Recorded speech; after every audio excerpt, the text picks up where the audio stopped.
여기에 나오신 여러분들을 환영하며 축복합니다.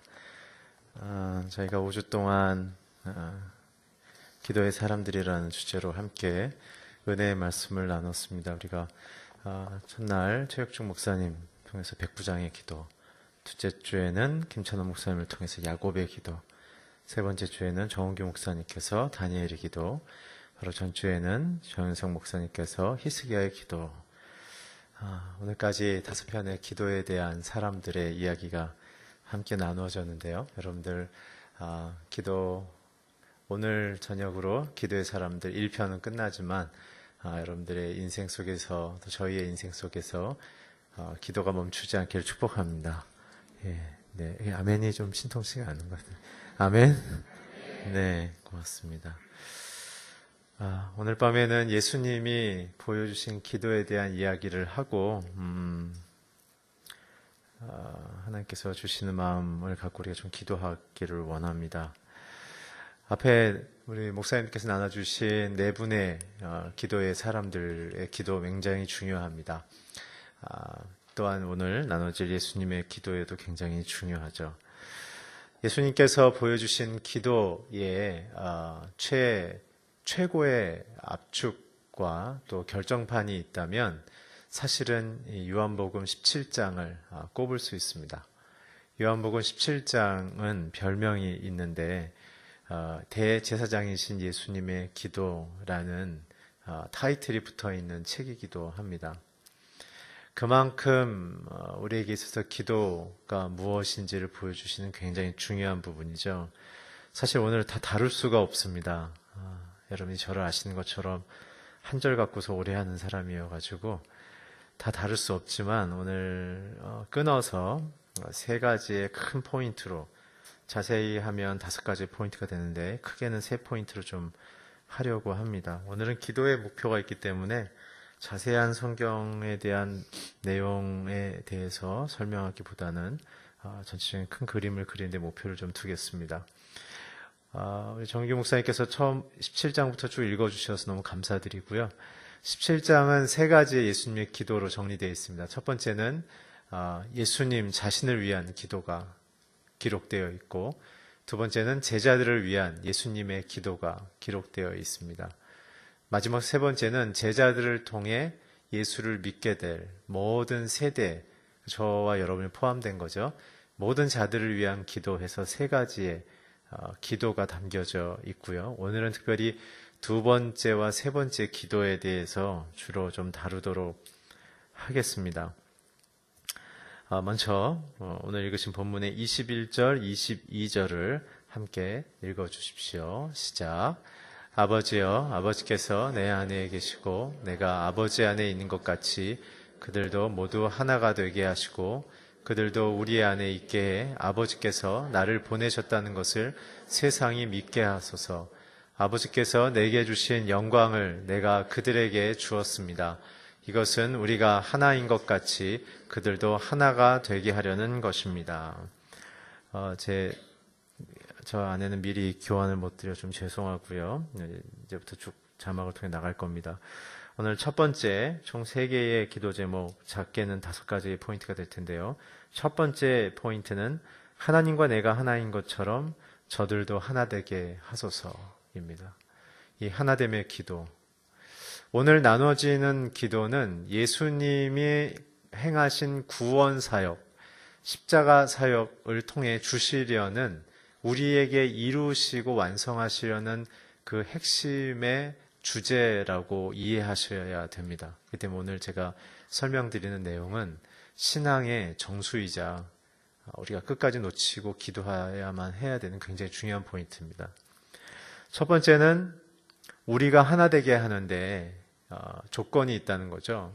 예수님과 하나님께서 하나이신 것처럼 우리도 하나가 되게 하라는 것입니다. 성경에서 오늘 여기 본문에서 말하는 하나됨의 정의가 뭘까요? 많은 사람들은 자기 뜻과 여러 가지 의지로 하나가 되지만 오늘 본문에서 던져주는 하나됨은 바로 사랑입니다. 사랑하는 것. 요한일서 3장 23절 24절의 말씀을 자막을 통해 함께 읽겠습니다. 시작.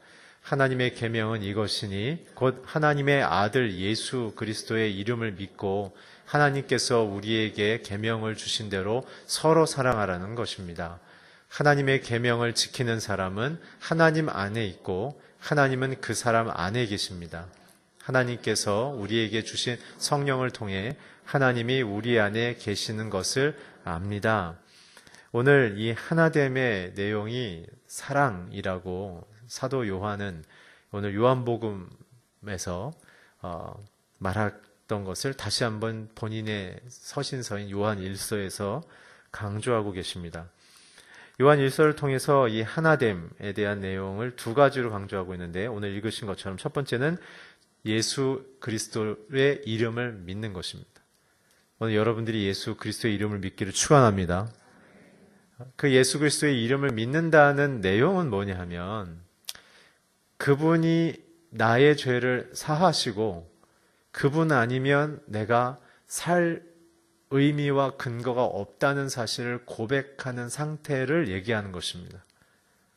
예수를 하나의 교회의 문화의 대상으로 혹은 내 마음에 어떠한 필요를 채워줄 수 있는 그런 대상의 이해가 아니라 예수만이 참 하나님이시며 그분만으로 나는 살 것이며 그분의 계명을 따라 사는 것이 내게는 가장 큰 기쁨이라는 그 제자의 마음을, 그 신부의 마음을 갖는 것, 그것이 오늘 사랑의 첫 번째 조건이라는 것이죠. 신약에 보면 다 각자 소견대로 예수를 따랐습니다. 병이 낫고자 따랐고 사람들과 관계가 회복되고자 따랐으며 배고파서 따랐고 명예가 없어서 따랐던 흔적들을 우리는 너무나 많이 볼 수 있죠. 그것이 제자들의 마음속에 있었던 예수를 따름의 동기였습니다. 또한 수많은 허다한 무리들의 동기이기도 했죠. 오늘 이 사랑함이라는 것은 마치 예수께서 십자가에서 목숨을 내던지는 한이 있더라도 성부 아버지의 그 뜻을 소중히 여기며 지키기로 결정함이란 뜻입니다. 사랑은 우리가 받는 것으로 시작했지만 사랑은 어떻게 완성되는 거죠? 주는 것으로, 드리는 것으로 완성이 되는 것입니다. 그래서 오늘 저와 여러분의 기도의 하나됨의 고백의 첫 번째는 하나님에 대한 그 사랑의 증표인 예수를 나 또한 목숨 걸고 사랑할 마음의 고백이 일어나게 해주십시오. 두 번째는 그러한 방식으로 서로 사랑하게 하십시오라는 거죠. 이제는 하나님을 사랑하고 내가 내 자신을 사랑하는 것으로 출발해서 내 이웃을 사랑하는 방식으로 이 모든 사랑의 방향은 두 방향으로 간다는 것을 잊으시면 안 됩니다. 그래서 예수의 사랑을 온전히 받은 사람은 오늘 우리가 본문에서 읽지 않지만 온전한 하나님의 기쁨에 사로잡히게 되어져 있습니다. 죽을 수밖에 없던 내가 다시 살아남. 버려질 수밖에 없던 내가 다시 살아남.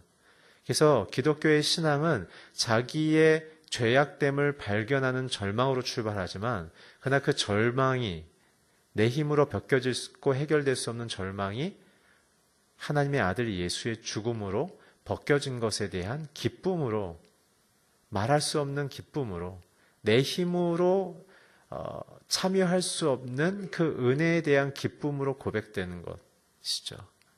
그때 우리는 예수를 따를 때 어떠한 것도 주장할 수 없으며 어떠한 것도 무엇인가 내가 힘주어 교회 안에서 얘기할 수 없습니다.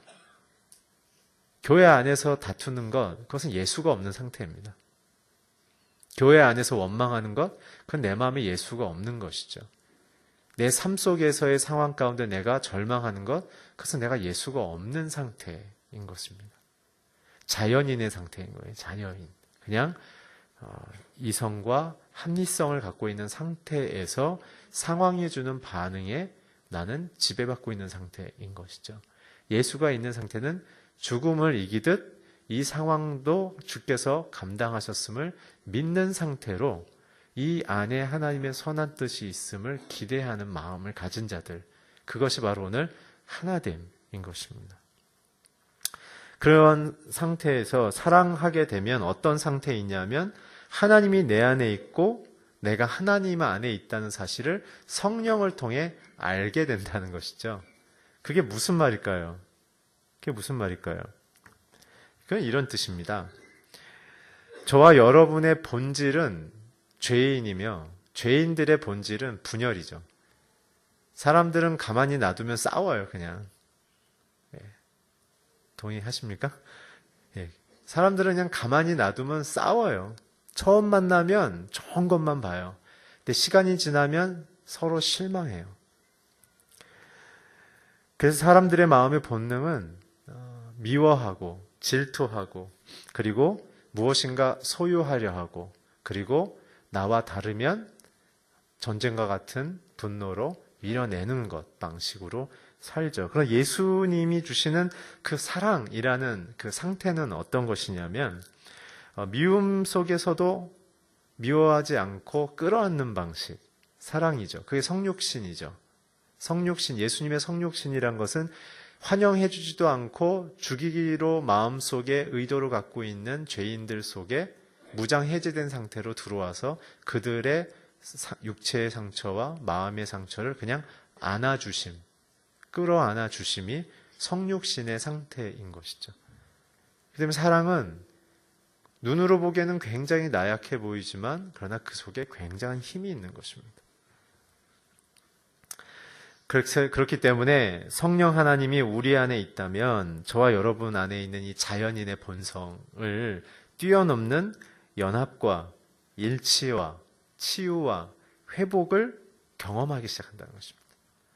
오늘 하나님 안에 하나 되기 시작한다면 오늘 성령께서 우리 안에 들어오셔서 그 하나님의 사랑을 맛보게 하신다는 거죠. 사람이 줄 수 없는 그 회복과 치유 그리고 그 인정하심 있는 모습 그대로 그냥 받아주심 설득하고 논리적인 해석이 필요 없는 상태인 거죠. 그냥 나는 너의 본질을 사랑해 라고 말씀하시는 거예요. 그러나 우리는 우리 자신에 대해서 잘 사랑하지 않는다는 걸 알고 계십니까? 여러분들 스스로 생각하면 여러분들 스스로 사랑하고 계세요? 스스로 생각하면 하나님이 나를 이렇게 사랑하신 그 사랑받는 아름다운 태영이 이렇게 되세요? 그렇게 여러분? 잘 안 되죠.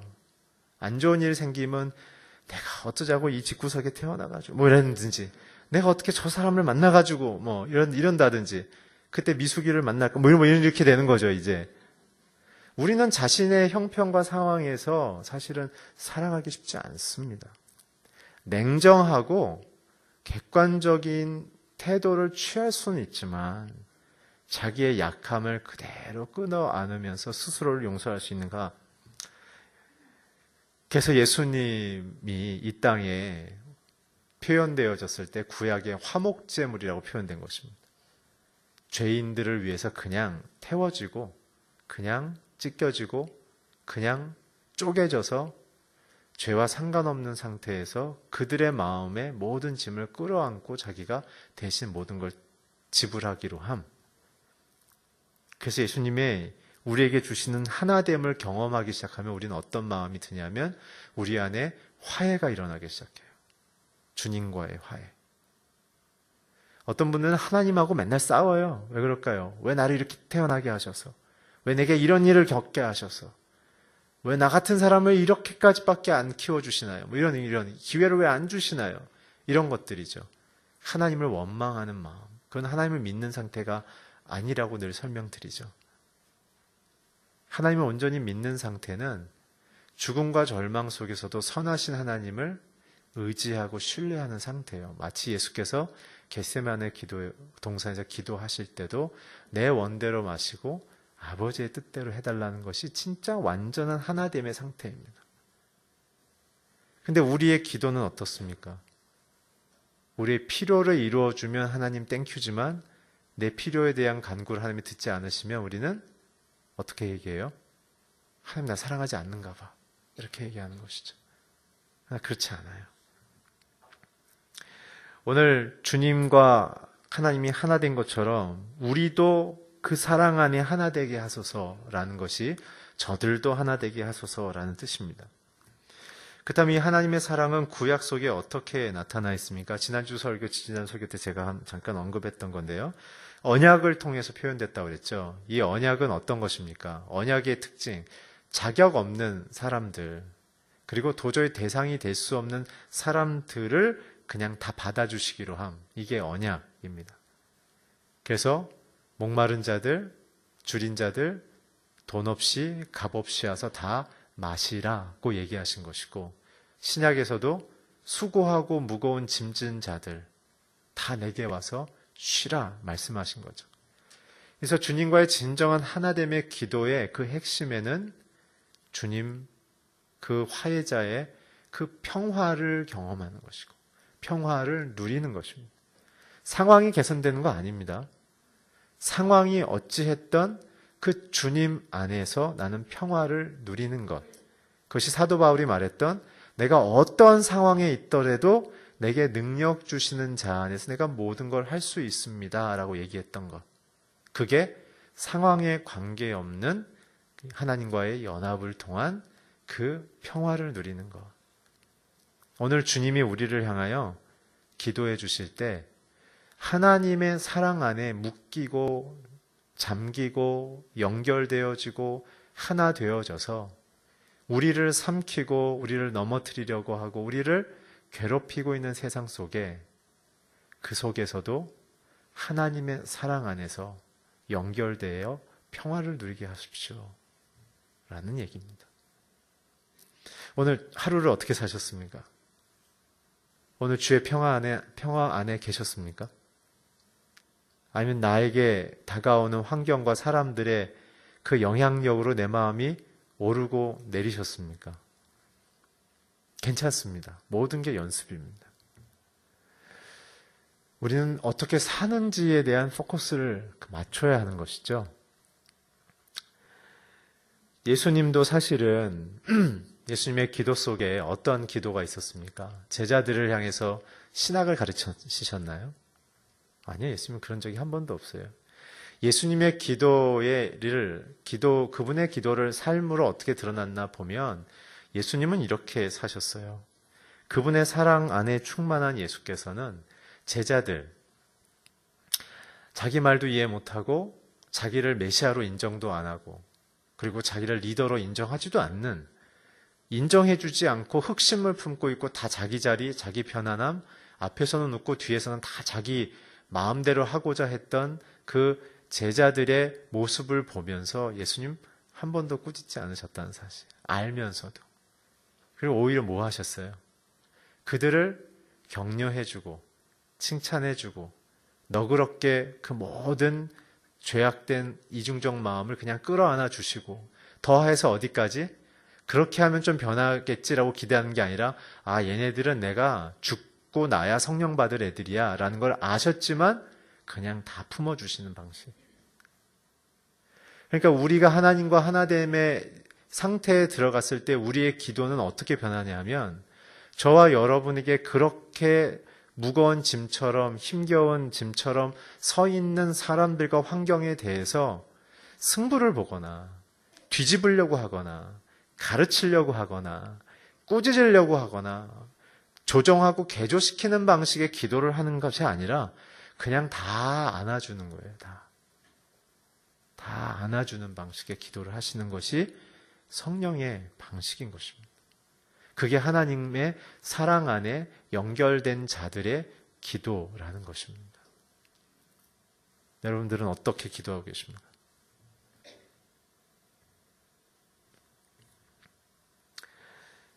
그래서 주님은 내가 너희들을 그렇게 다 받아주고 내가 죽고 나서야 성령 받아야 너희들이 하나님의 사랑이 뭔지를 연결되어진, 아까 말씀드렸던 하나님이 안에 계시고 내가 하나님 안에 있다는 것을 성령을 통해서 예수의 이름을 믿고 서로 사랑하는 방식을 그제서야 깨우쳐가는 방식을 주님 아셨기 때문에 요한복음 13장 34절에 그래서 이렇게 얘기해 주시는 겁니다. 자막을 통해 함께 읽어주세요. 내가 너희에게 새 계명을 준다. 서로 사랑하라. 내가 너희를 사랑한 것 같이 너희도 서로 사랑하라. 내가 너희를 사랑한 것 같이의 밑줄 치시고 별표 5개. 그게 중심이에요. 그게.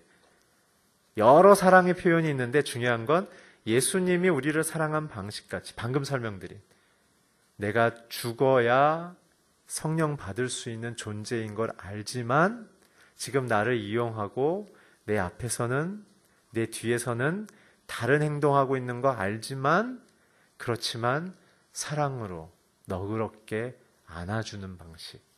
이게 주께서 우리에게 기도해 주신, 이렇게 되도록 기도해 주신 이러한 박태형이 되고 이러한 여러분이 되도록 주께서 십자가 직전에 기도하셨다는 것은 우리에게 십자가의 의미가 무엇이며 성도됨의 의미가 무엇이며 우리는 무엇을 위해 신앙을 선택하며 어떤 열매를 맺기로 결정해야 될지에 대한 우리의 총체적인 모든 본질의 목표를 제시하고 계신다는 것을 잊지 마십시오.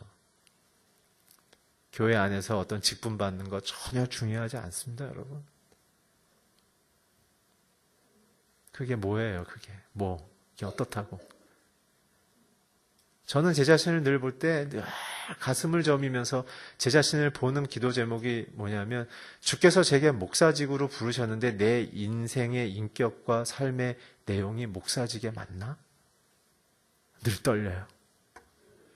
하나님 주의 말씀대로 살게 해주십시오. 그렇게 함을 통해서 주님이 우리를 받아주신 방식처럼 우리 또한 연습하는 거예요. 가족끼리 연습하고 교우끼리 연습하고 그래서 메인스테이지인 사회에 나가서 정말 예수도 모르고 기준도 없는 자들에 대해 자기가 하나님인 것처럼 열심을 다해 살아가는 자들에게 그들을 사랑하는 방식으로 살아가는 것. 그게 그래서 세상이 너희를 내 제자인 줄 알아보겠다라고 얘기하는 그 단계에 이르기까지 우리는 끊임없이 기도해야 될 것. 오늘 예수님이 우리를 위해 기도하시는 부분. 아버지와 내가 하나인 것처럼 저들도 내 사랑 안에 하나 되게 해주십시오. 여러분 잊지 마십시오. 예수님은 오늘도 보좌에서 우리를 위해서 이 기도를 24시간 하고 있다는 사실입니다. 이렇게 이웃사랑의 열매가 맺어지면 이렇게란 건 뭐죠? 예수님이 자기의 몸을 다 주듯 자기의 명예와 자기의 자존심을 다 내어주듯 그렇게 그 사람이 주님과 연결될 수 있는 방식의 다리가 되는 방식으로 내 자신의 생명까지 주님처럼 다 내어주는 방식의 삶을 선택해 산다면 그 속에서 하나님의 영광이 드러날 것이다 라고 요한복음 15장 8절에 나와 있습니다. 우리 자막을 통해 함께 읽어주세요. 시작. 너희가 열매를 많이 맺으면 내 제자가 되고 이것으로 아버지께서 영광을 받으실 것이다. 할렐루야. 오늘 주님의 사실 오늘 전체 우리를 향한 이 기도의 최종 고울은 뭐냐면 아버지의 영광이 우리에게 임하는 것이에요. 버려진 자식처럼 사는 게 아니라 오늘 이 모든 세 가지의 큰 기도의 메인 테마의 핵심의 결론은 우리 안에 하나님의 영광이 임하며 우리가 영광을 비추는 방식으로 사는 것이죠. 하나님의 사랑을 따라 살면 우리는 주님과 하나 되게 되는 것이며 그 하나됨을 통해 예수께서 우리를 어떠한 방식으로 어떠한 심경과 대가를 지불하며 사랑하셨는지에 대한 그 실제 삶을 우리가 이 시대의 내 삶 속에 경험함을 통해 우리는 주님의 간절한 기도, 우리가 주님의 사랑 안에 연결되어지는 그래서 예수의 영광이 드러나기 시작하는 그런 방식으로 우리는 초대되고 있다는 사실입니다. 그것이 자녀들이 얻을 수 있는 최고의 명예란 사실입니다. 오늘 다른 거 구하지 마시고 하나님 오늘 내가 예수의 사랑 안에 연결되게 해주십시오. 그게 우리의 사명의 출발점이며 저와 여러분의 정체성의 시작이며 우리가 겪고 있는 이 모든 상처들 있잖아요. 이 아픔들 있잖아요. 이 자리에 못 찾고 다른 방식의 어떤 걸 추구하다 보니까 우리가 공격받고 우리가 찢기는 거란 사실을 발견하는 것이죠. 십자가의 내용이 무엇이며 예수님의 사랑의 내용이 무엇입니까? 자기를 하나님처럼 믿고 따르고 살아왔던 자들이 겪고 있는 아픔과 인생의 굴레가 얼마나 고통스러운지를 스스로 깨닫게 하심. 그 다음에 어떻게 해요? 내가 너의 생수가 되며 내가 너의 길이 돼주며 내가 너의 위로자, 회복자, 치료자가 돼준다 라는 그 메시지를 통해 그분의 사랑의 깊이와 그 희생의 대가가 얼마나 크신지에 대한 감격으로 우리가 그 사랑을 받아들이게 한다는 것이죠. 그래서 예수님은 하나님은 곧 사랑이다 라고 말씀하신 거예요. 그 때문에 이 사랑 안에 첫 번째 거하여 있지 않으면 하나님을 알 수도 없으며 우리가 누구인지를 발견할 수도 없으며 내가 무슨 일로 부름받은 영광의 존재란 사실을 또한 알 수가 없습니다. 내가 이해하는 신앙생활, 내가 계산하는 인생의 설계를 따라 살면 하나님 없이 성경책 들고 살 수 있어요. 하나님 뜻으로 내가 그 사랑을 받아들이는 게 아니라 나의 의도와 목표로 성경을 얼마든지 헤쳐서 재조합할 수 있다는 것이 현실입니다. 성경을 인용한다고 다 하나님의 뜻이 이루어지는 게 아니에요, 여러분. 그분의 목표와 의도가 뭔지를 받아들이는 방식이 기도입니다. 기도입니다. 첫 번째, 저들도 하나 되게 하소서. 저와 여러분이 하나님의 사랑 안에 하나 되기를 축복합니다. 두 번째는 하나님의 영광 안에 거하게 하소서입니다. 하나님의 영광 안에 거하게 하소서. 오늘 본문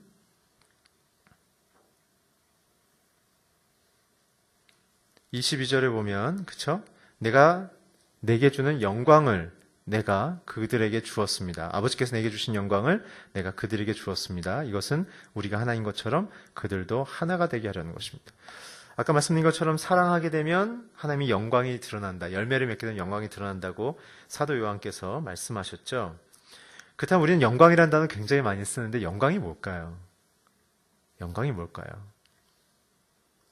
우리는 하나님의 영광을 위해서라고 얘기하지만 그 영광은 무엇입니까? 때로는 그렇게 표현할 때 나의 충성심, 큰 충성심을 가진 나를 표현하기 위해서 하나님의 영광을 인용할 때도 있다는 사실이죠.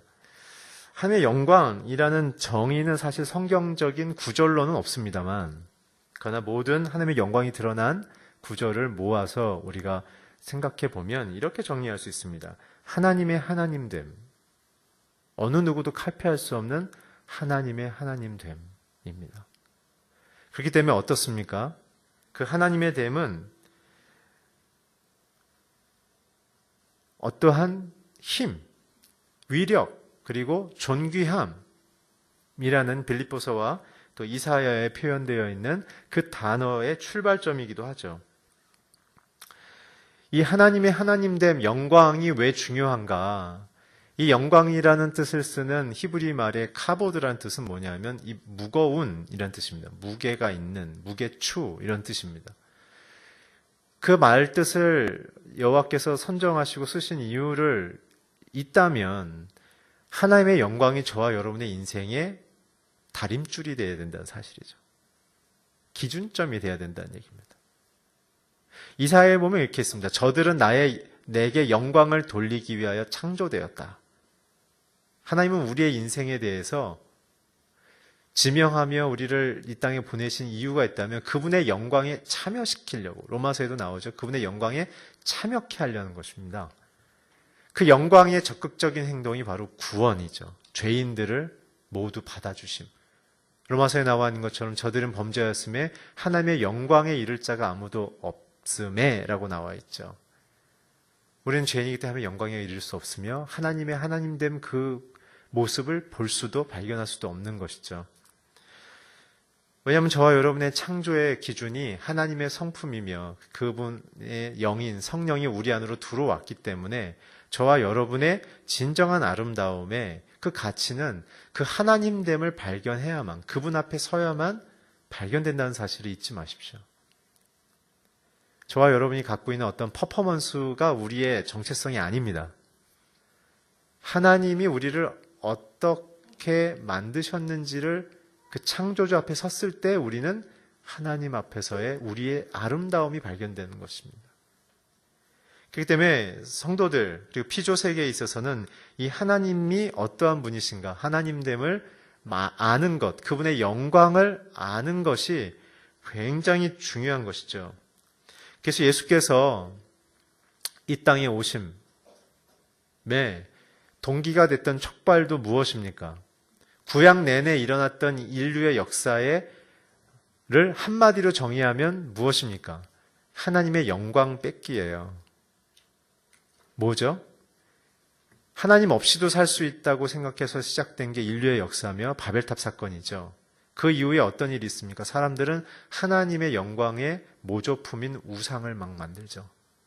사람도 우상이 되고 돈과 경제와 돈과 건강과 권력과 자기의 소원과 어떤 것을 원하는 그 대상, 하나님이 공급자인데 하나님을 의지하지 않고 내가 원하는 것을 찾고자 해서 만드는 것이 그게 우상인 거예요.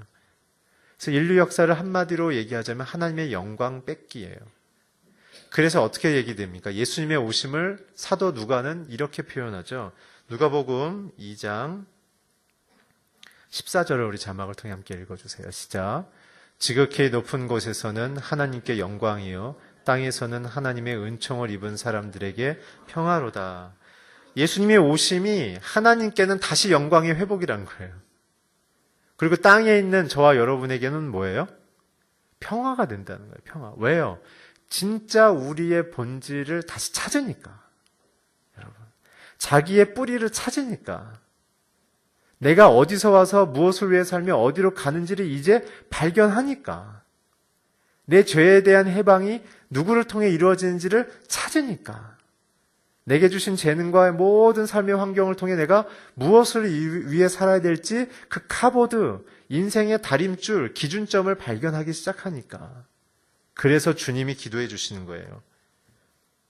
저와 여러분이 하나님의 영광을 구하라. 하나님의 하나님됨을 내가 날마다 발견하게 하여 주시옵소서. 오늘 그분이 내게 어떠한 복을 주시며 자신의 그 아름다운 탁월함을 내게 나누어 주시기를 원하시는 분이신지, 그 아름다움과 그 능력과 그 권위와 그 완전함을 보며 우리가 얼마나 든든해하며 두렵지 않으며 염려하지 않으며 낭망하지 않으며 병들어도 주께서 고치실 것을 믿으며 그 하나님으로부터 내 모든 것이 나온다는 것을 믿고 고백하기에 나는 승리자가 되는 것입니다. 그래서 영광을 구하라는 것이에요. 영광을. 여기에서 하나님의 영광에 대한 표현이 많지만 제가 이사야서 43장 4개의 구절을 좀 우리 같이 봤으면 좋겠는데요. 자막을 통해 이사야서 43장 1절을 한번 같이 읽어주십시오. 시작. 그러나 이제 여호와께서 말씀하신다. 야곱아, 너를 창조하신 분이 말씀하신다. 이스라엘아, 너를 만드신 분이 말씀하신다. 내가 너를 건져주었으니 두려워하지 마라. 내가 내 이름을 불렀으니 너는 내 것이다. 할렐루야. 오늘 영광에 거한 자들이 들을 수 있는 하나님의 음성이란 사실이죠. 무엇이죠? 두 가지예요. 내가 너를 만든 창조자다라는 사실입니다. 나를 만드신 분이 나를 지키시지 않겠습니까? 오늘 창조주 하나님을 다시 고백하며 만나시기를 주여는 축원합니다. 두 번째는 무엇입니까? 내가 너를 건져주었으니 두려워 말라. 내가 내 이름을 불렀으니 너는 내 거다. 우리의 진짜 아버지가 누구냐는 겁니다. 우리의 진짜 통치자인 왕이 누구냐는 겁니까? 더 중요한 건 우리의 신랑이 누구냐는 겁니다. 예수 그리스도. 두려울 것이 없으며 염려할 것이 없으며 그의 이름을 부를 때마다 우리는 더 깊이 그분 안의 영광으로 초대되어지는. 근데 우리의 눈이요 자꾸 사람한테 가요. 우리의 눈이요 어떤 업적으로 자꾸 가요. 우리의 눈이요 내 이성과 판단의 분석의 결과 예상치로 자꾸 가요. 거기는 하나님의 영광 없습니다. 하나님의 영광은요 하나님의 약속 안에 있어요. 그 약속을 믿고 따르는 자들이에요. 내 열심에 있지 않아요. 하나님의 영광은 하나님의 그 성품에 있어요. 그 때문에 우리가 그것을 따르며 그분 안으로 들어가며 우리가 그 주님을 닮아가며 변화되어지는 방식으로 우리는 그 영광을 맛보기 시작하는 거예요. 10절부터 13절 한 번 더 읽겠습니다. 시작. 여호와의 말씀이다. 너희가 내 증인들이다. 내가 뽑은 내 종이다. 내가 너희를 뽑은 것은 너희가 나를 알고 믿고 내가 하나님임을 깨닫게 하려는 것이다. 나보다 앞서 만들어진 신이 없으며 나 이후로도 없을 것이다. 내가 바로 여호와다. 나밖에는 구원자가 없다. 내가 나타냈고 구원했고 선포했다. 너희 중에는 그렇게 한 이방신이 없다. 너희가 내 증인들이다. 여호와의 말씀이다. 그렇다. 나는 태초부터 하나님이었다. 어느 누구도 내 손에서 건져낼 사람이 없다. 내가 하는 일을 누가 막겠느냐? 할렐루야. 오늘 하나님은 나는 하나님이다. 어떠한 이방신도 진짜가 아니다라는 얘기를 하신다는 겁니다. 오늘 저와 여러분의 있는 여러 상황이 있죠. 감정의 문제, 건강의 문제, 재정의 문제, 미래에 대한 문제, 관계의 문제 많죠. 그 모든 것이 우리의 마음속에는 이방신이 내가 믿고 의지하고 했던 나를 포함한 모든 이방신이 아무 힘이 없다는 증거란 사실을 기억하세요. 내 마음이 염려가 많아지면 유일한 답은 하나님밖에 없구나라는 사실을 기억하세요. 오늘 이 말씀을 기억하십시오. 나 여호와다. 나 여호와다. 그래서 우리는 영광을 구해야 됩니다. 하나님이 내 인생의 기준점인 것을 우리가 믿기를 축원합니다. 그래서 그 하나님됨만을 맛보시기를 축복합니다. 그래서 그분이 내게 어떠한 분이신지를 선택했으며 내 이름을 불러서 소유했으며 나를 지키시는 분임을 믿으시기를 축원합니다. 마지막 세 번째, 보전하시는, 보호하시는 하나님에 대한 기도를 하십니다. 우리 15절부터 17절까지 함께 읽겠습니다. 시작. 내가 아버지께 기도하는 것은 아버지께서 그들을 세상에서 데려달라는 것이 아니라 악한 자로부터 그들을 보호해달라는 것입니다. 내가 세상에 속하지 않은 것처럼 그들도 세상에 속하지 않았습니다. 진리로 그들을 거룩하게 해주십시오. 아버지의 말씀은 진리입니다. 오늘 이 안에 두 가지만 하겠습니다. 두 가지의 메시지가 있습니다. 첫 번째는 예수께서 우리에게 해주시는 기도는 우리를 악한 자들로부터 보호해달라는 것입니다. 보존하시는 하나님의 첫 번째는 악한 자들로부터 보호하소서. 이거는 주기도문에도 나오죠. 시험에 들게 하지 마옵시며 다만 악에서 구하옵소서. 이게 무슨 뜻일까요? 시험과 시련을 구분해야 됩니다. 시험은 무엇입니까? 시련은 무엇입니까? 시험은 우리가 하나님을 발견하고 알아가는 데 있어서 우리가 더 성숙해지고 더 훈련되는 방식으로 주어지는 것이 시험입니다. 시험. 그리고 나서는 시련이 그런 것이고 시험, 템테이션은 이제 악의 세력, 사단과 귀신들이 상황에 덫을 놓고 우리가 그곳에 빠지도록 만드는 것이 시험이라는 것이죠. 근데 이제 중요한 건 뭐냐면 이 시련이나 시험이나 우리에게 접근하는 상황은 한 줄기로 온다는 사실이에요. 야, 이거는 시험의 문제고 이거는 시련의 문제야. 시련의 문제니까 이거는 아무리 끝까지 가도 너는 망하지 않아. 그건 아니에요. 상황은 똑같아요. 악의 세력이 우리에게 어떠한 것을 제공하는 것으로 시작해요. 근데 시련은 어떻게 오는 거냐면 저와 여러분의 마음의 속에서 하나님의 것을 선택함으로 그것이 악한 것이었다는 것을 우리가 발견하는 것이 시련이에요. 그래서 이런 자들은 계속 하나님의 것을 선택하면서 악한 죄악의 유혹과 그 본질들을 구별해내기 시작해요. 분별해내기 시작해요. 여러분, 분별의 은사는 그거는 어떠한 그 은사가 아니에요. 경건한 사람들은 다 가질 수밖에 없어요. 아시겠어요? 그건 어떤 신명하고 총명한 그런 거 아니에요. 말씀을 따라 사는 자들은 누구나 갖게 되어지는 은사 중에 하나예요. 분별의 은사는. 내가 분별의 은사가 없다? 그 얘기는 뭐죠? 나는 하나님의 기준으로, 영광의 기준으로 결정해 본 적이 없다라는 뜻이에요. 그 얘기는. 내 옛사람, 이 육적인 기준으로만 왔다. 내 이성적 판단, 분석력으로만 왔다. 그 뜻이죠. 그렇다면 이 의도는 무엇일까요? 이 악한 자들로부터 보호해달라는 얘기는 문맥상 생각해 보면 여러분, 하나님은 우리를 악한 자로부터 격리시키지 않는다는 뜻이에요. 아시겠습니까? 하나님은 절대 우리를 악한 자로부터 격리시키지 않습니다. 언제든지 한 공간과 한 그림 안에서 만날 수 있는 가능성이 있어요. 왜요? 우리를 세상 안에 밀어 넣으셨기 때문에 그래요. 또한 우리 사명 또한 그런 자들에게 영향을 주는 데 있다는 것이죠. 그 때문에 우리는 늘 하나님의 법과 세상의 법에 유혹을 받는 상태로 살아가기 때문에 신앙의 첫 기 단계는 죄사함의 해방의 기쁨으로 달콤하고 감격스럽지만 그것의 진정한 출발점에 서는 순간부터는 어떻게 신앙이 바뀌어요? 고민이 되기 시작하는 거예요. 아시겠습니까? 진정한 신앙인의 태도는 늘 고민하는 자들이에요. 무엇이 하나님의 뜻이지? 라는 걸 묻는 자들이에요.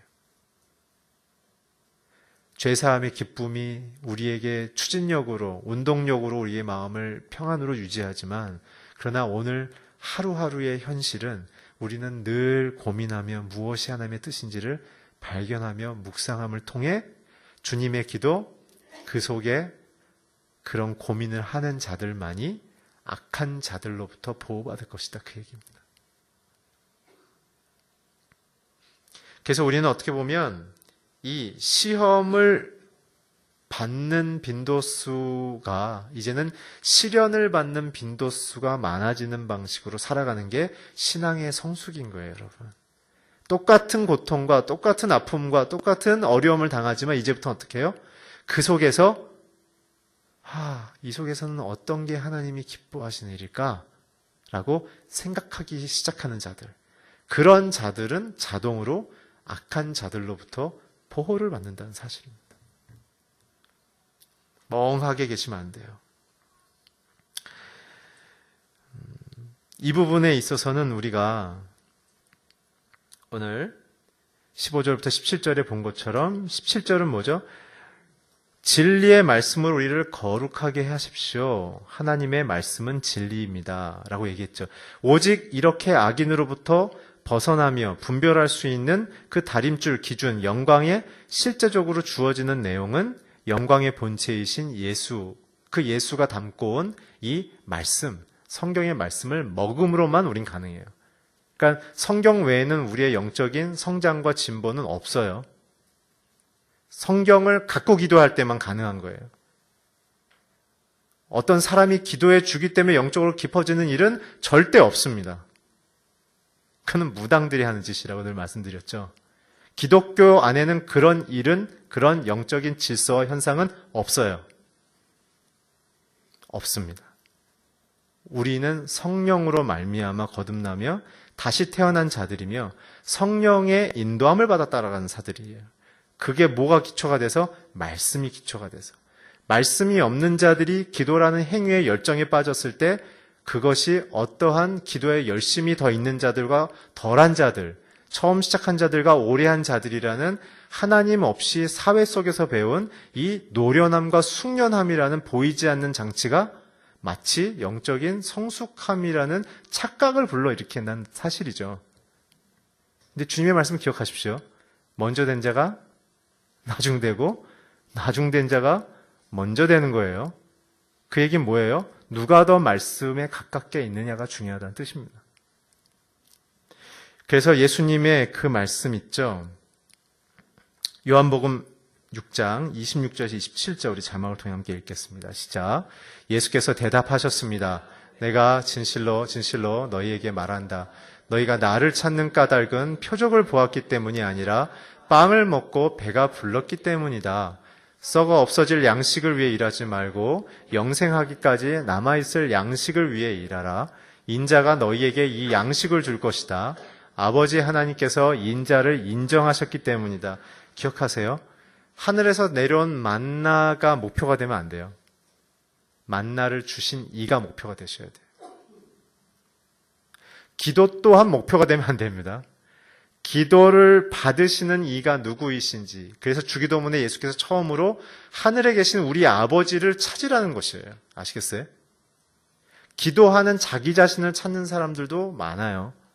이렇게 깊은 기도를 하는 내 자신이, 이런 기도 속에, 이런 상태 속에 들어가는 내 자신이, 거긴 예수님 없어요. 기도를 들으시는 하늘 아버지 이름을 부르는 기도 안에만 있어요. 오늘 그 얘기입니다. 내 안에 이 말씀, 시련과 시험을 구분해 나가면서 말씀으로 거룩해지는 과정을 통해 우리가 나갈 때 중요하게 생각하며 기도해야 될 부분은 무엇이냐면 이 떡과 같은 표적, 기도를 통해 이루어지는 내 안에 어떠한 표적을 쫓으면 안 되고 떡을 주시는 인자를 쫓아야 된다는 얘기예요. 아시겠죠? 악으로부터 보호받은 상황과 결과로 기뻐하면 안 되고 악인과 달리 주님을 쫓을 수 있도록 내 표대가 되어주신 그 예수를 사랑하며 기뻐하라는 얘기입니다. 오늘 예수의 얘기시죠. 오늘 예수의 얘기십니다. 그래서 배부르게 먹고 온 떡은 썩은 양식이며 그것은 시험이고 자기를 높이고 자기를 찾아가는 기도들, 그러나 영생하도록 주시는 양식인 예수로 기뻐하며 그분으로 채워서 내 인격, 내 기준, 내 가치관을 이제 진리의 기준으로 바꿔가며 살아가는 방식. 아까 얘기했던 하나됨의 사랑과 영광을 추구하는 결과로 나타나는 그 첫 번째가 이 악인으로부터 멀어져가는 방식의 진리를 추구하는 삶의 열매들이 나온다는 거예요. 서서히 아시겠죠? 사랑 안에 거하고 영광을 추구하는 자들에게 일어나는 첫 번째 방식들이 무엇인가? 진리의 말씀으로 악인들의 선택을 분별하며 하나님이 기뻐하신 선택을 발견해 나가는 것. 그것이 뭐예요? 예수님이 무엇을 기뻐하실까를 생각하는 자들이라는 거예요. 마지막 두 번째는 무엇이냐면 세상에 속하지 않은 것처럼 그들도 세상에 속하지 않았습니다. 라는 16절 말씀. 세상으로부터의 구별됨에 대한 부분이죠. 구별됨. 오늘 주님과 우리가 세상으로부터 구별됐다는 것은 무슨 뜻입니까? 결국은 방금 말씀드린 이 말씀으로 우리가 먹고 주님을 닮아감을 통해 우리가 이제는 점점 하늘 백성의 시민권에 해당하는 그 내용을 추구하기 시작한다는 거예요. 그 내용으로 주어진 게 뭐죠? 사랑으로 집합되어 있는 그 풍성한 열매 안에 있는 씨앗들이 뭐예요? 성령의 9가지 열매인 것이에요. 결국 주님이 원하신 건 무엇이에요? 우리가 그분 안에, 사랑 안에 하나님이 어떤 분이신지를 알고 그분과 연결되기 원하시는 것이며 그 하나님됨이 내 인생의 기준점이 되어져서 이제는 세상의 방식으로부터 우리가 멀어지고 오히려 세상 안으로 들어가서 그들을 사랑하며 그들의 기준점과는 구별해내며 우리는 하나님의 진리의 기준대로 살아가는 방식대로 살아가라고 오늘 말씀하신다는 것. 이 세 가지가 오늘 우리에게 주신 주님의 기도입니다. 십자가를 통해 이루어지기를 소망하는 그 십자가의 열매의 기도가 요한복음 17장입니다. 오늘 우리의 마음속에 무엇을 추구해야 되겠습니까? 오늘 하나님만으로 만족하기를 축원합니다. 그렇기 때문에 우리에 좀 문제가 생겼어요. 뭐죠? 하나님에 대해서 잘 모른다는 사실이에요. 하나님의 하나님됨, 그 하나님의 성품, 그 하나님의 속성, 그것이 우리가 성경을 읽어나갈 때 찾아야 될 굉장히 중요한 포인트란 사실입니다. 우리가 왜 세상에 죽음과 절망과 실패와 낙담에 왜 갇혀 있습니까? 왜 어둠의 자식처럼 사망의 그늘 아래 있습니까? 하나님과 멀어졌기 때문에. 하나님과 날마다 동행하는 에녹과 같은, 예수님과 같은 그 주님을 의지하는 방식의 삶을 우리가 깊이 못 살았기 때문에 그런 것입니다. 오늘 저와 여러분의 오늘 기도 속에 그 주님을 만나기를 축원합니다. 이 시간 우리 한번 같이 기도합시다.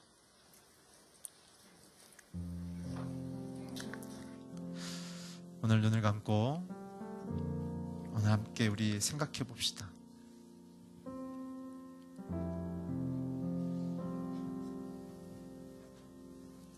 오늘 내 마음속에 주님의 사랑이 가득하길 원합니다. 오늘 내가 예수님을 믿고 따르며 살지만 근데 내 마음속에선 왜 이렇게 번민이 많고 왜 이렇게 무거운 마음이 많은지요. 하나님을 묵상하기보단 내 자신과 내 삶의 환경을 묵상하는 시간이 하루에 너무 많은 것을 발견합니다.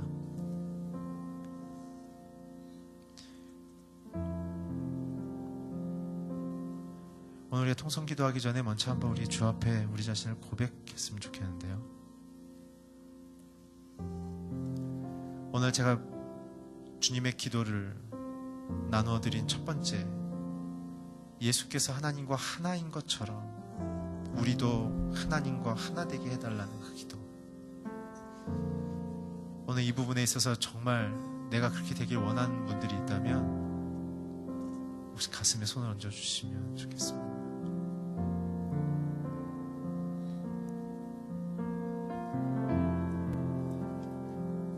우리는 하나님 사랑합니다. 우리는 하나님의 사랑도 맛봤습니다. 그렇지만 우리에게는 하나님의 사랑이 필요합니다. 이거는 어느 한 번의 뜨거운 기도로 유지되는 것이 아닙니다.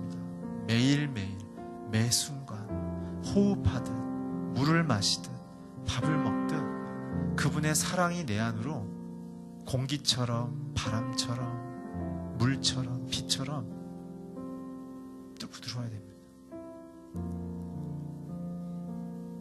혹시 우리의 마음속에 나의 부끄러운 실수 때문에 혹은 너무 힘겨운 상황 때문에 하나님에 대해서 마음이 닫혀버렸고 암막 커튼을 친 것처럼 그분이 창문 밖에 태양처럼 있는 건 알지만 그냥 내 마음을 들어오는 것이 너무나 힘들어 하시는 분들도 있다면 초대합니다.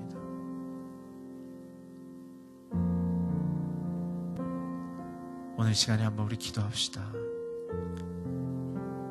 내가 예수님의 이름을 믿고 따르고 싶습니다. 주님이 나를 사랑하신 그 사랑을 날마다 맛보고 싶습니다. 하나님, 내가 누군가를 사랑하기 할 힘이 없습니다. 여러분, 괜찮습니다. 괜찮아요, 여러분. 그렇게 힘이 없고 마음이 꺼져 있고 주저앉아 있고 눈물 나고, 아니 눈물 나기도 힘든 마음이 꺼져버린 상태에 있는 거 괜찮습니다. 여러분, 정죄감 갖지 마십시오. 괜찮습니다. 오늘 주님은 마음이 상한 자를 위해 오셨습니다. 포로된 자들을 위해 오셨습니다. 갇힌 자들을 위해 오셨습니다. 눈먼 자들을 위해 오셨습니다. 죽은 자들을 위해 오셨습니다. 의원은 아픈 자들에게 쓸 데가 있는데 나는 아픈 자들을 위해서 온 의원이다 말씀하셨습니다. 여러분, 괜찮아요. 다 괜찮아요. 여러분, 주님의 사랑은 그렇게 얇지 않고 하나님 그렇게 적지 않아요. 우주를 덮을 만큼 크신 분이십니다. 오늘 시간 우리 함께 기도합시다. 성령이 인도하신 대로 하나님, 내가 오늘 그 사랑 안에 잠기게 해주십시오. 그 사랑으로 나를 채워주시옵소서. 그 사랑으로 나를 다시 일으켜 세워주시옵소서. 하나님, 그 사랑으로 나를 다시 한번 힘을 주시옵소서. 주여, 내게 힘을 다하여 주시옵소서. 사랑으로 함께하여 주시옵소서. 우리 한번 주여 한번 부르짖고 기도하겠습니다. 주여,